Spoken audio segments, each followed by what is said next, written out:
সবক নাম্বার 1, খাওয়ার আগের দোয়া।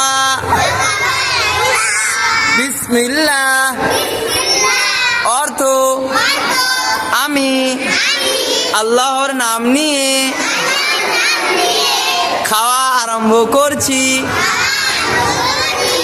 সবক নাম্বার 2, খাওয়ার পরের দোয়া। আলহামদুলিল্লাহিল্লাযী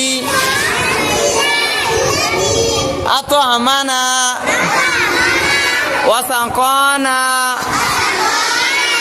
ওয়া জাআলানা মুসলিমিন অর্থ সমস্ত প্রশংসা সেই মহান আল্লাহর, যিনি আমাদেরকে